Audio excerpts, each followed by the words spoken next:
हम शुरू करते हैं ट्रिग्नोमेट्रिक से। ट्रिग्नोमेट्रिक हमने 2 क्लासेस में पहले भी पढ़ चुके हैं। ट्रिग्नोमेट्रिक रेशियो क्या होते हैं, तो फर्स्ट पहले उनको रिवाइज करते हैं कि ट्रिग्नोमेट्रिक रेशियो होते क्या है। ट्रिग्नोमेट्रिक रेशियो में हमने पढ़ा था sine theta is equal to क्या था आपके पास, परपेंडिकुलर अपॉन हाइपोटेनस। इसी तरीके से cos theta is equal to था आपके पास base upon hypotenuse. tan theta is equal to था परपेंडिकुलर अपॉन बेस। सिमिलरली इसके रेसिप्रोकल्स हमने लिए थे cosec theta is equal to h upon p और sec theta is equal to h upon b और cot theta is equal to था आपके पास b upon p। अब सबसे बड़ी बात ये होती है समझने की कि हम बेस किसे माने और परपेंडिकुलर किसे माने। कोई भी एक राइट एंगल होता है, इसमें अगर हमने वैल्यू सीधे सीधे निकालनी है ये वाली थीटा, तो आपको पता है कि ये परपेंडिकुलर है और ये बेस है और ये हाइपोटेनस।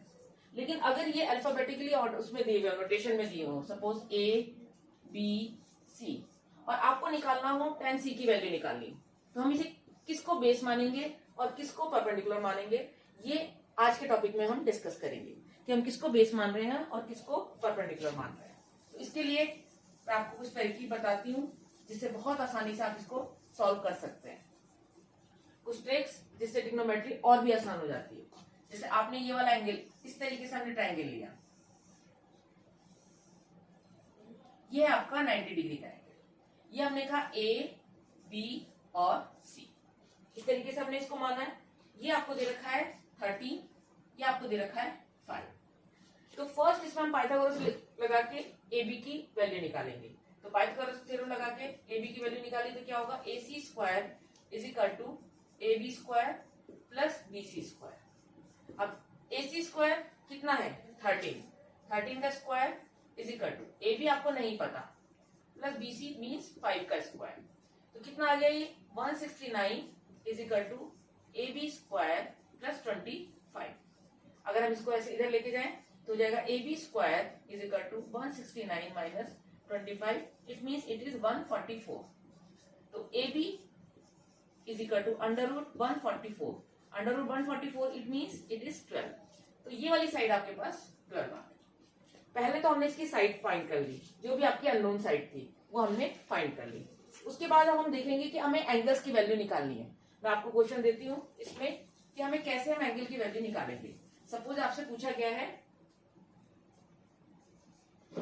साइन A, ये पूछा गया है cos C, ये पूछा गया है tan C, ये पूछा गया है इसमें, और आपके पूछा गया है tan A।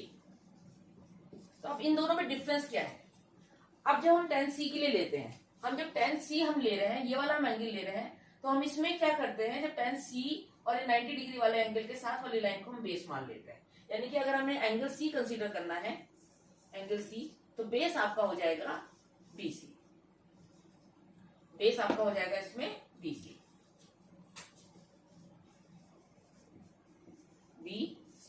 लेकिन अगर आपने एंगल A कंसीडर करना है, एंगल A अगर कंसीडर करना है, तो बेस हो जाएगा आपका BA, बेस BA।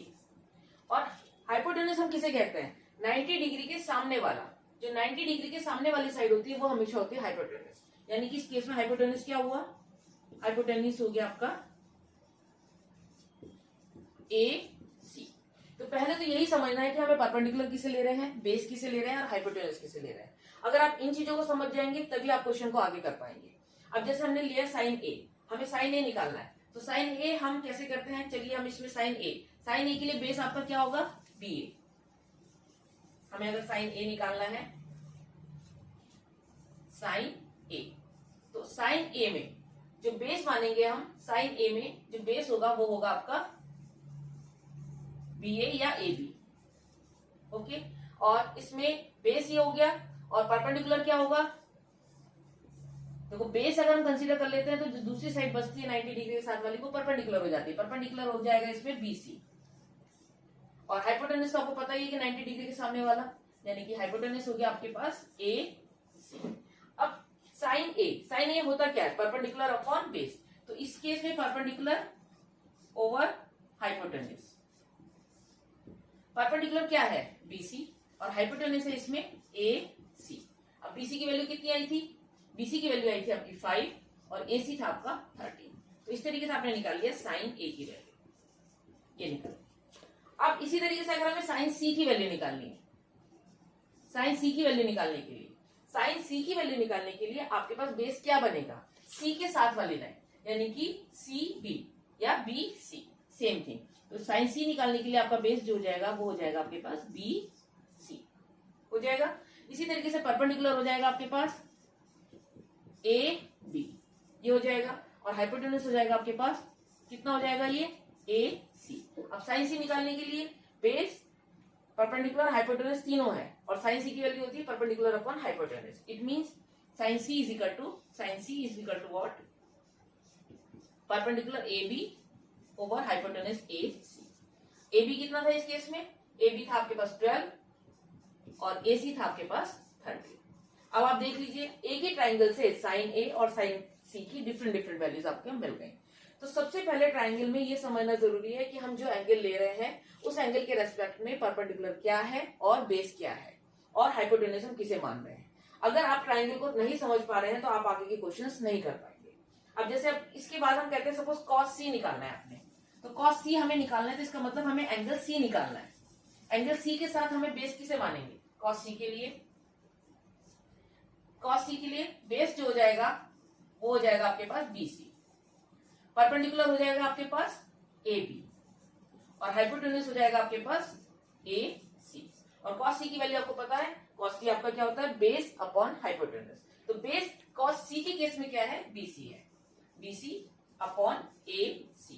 BC कितना है इस केस में? 5 और AC कितना है आपका? 13। तो ये आपका इजीली निकल गया कॉस। अब सिमिलरली अगर हमने कॉस A निकालना है, कॉस A निकालना है, तो अब आपको पता चली गया होगा कॉस A निकालने के लिए हम बेस किसे मानेंगे? बेस हम मानेंगे AB को, और परपेंडिकुलर आपका दूसरा वाली साइड हो जाएगी, वो हो जाएगी BC, और हाइपोटेन्यूज आपका हो जाएगा AC। तो कॉस A निकालने के लिए अब होगा आपका बेस अपॉन हाइपोटेन्यूज। बेस इस केस में क्या है? AB अपॉन हाइपोटेन्यूज है आपका AC। तो कितना हो गया? AB कितना है आपका? 12 ओवर AC कितना है आपका? 13। ये वैल्यू निकल गई।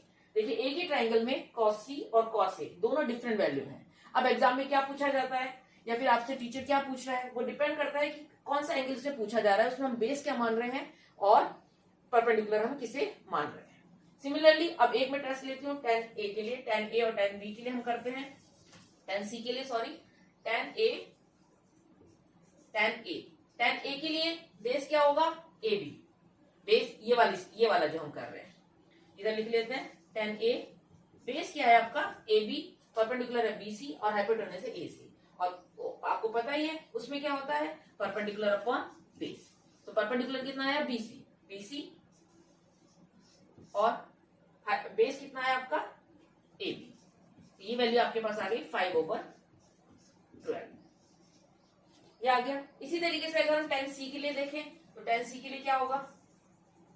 tan C के लिए होगा आपके पास, tan C के लिए बेस क्या होगा? BC और परपेंडिकुलर होगा AB।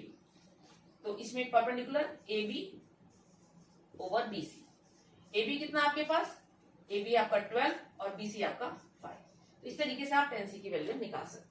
तो देख रहे हैं इसमें एंगल की जानकारी होना बहुत ज्यादा जरूरी है कि आपको कौन सा एंगल इसमें निकालना है।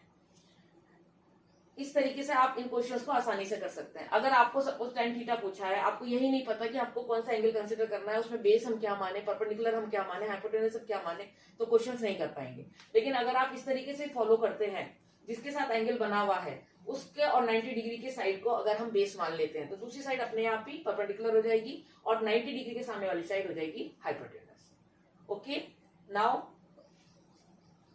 ओके बच्चों, इस तरीके से क्वेश्चन करिए जिससे आपको क्वेश्चन करने में आसानी हो। Thank you.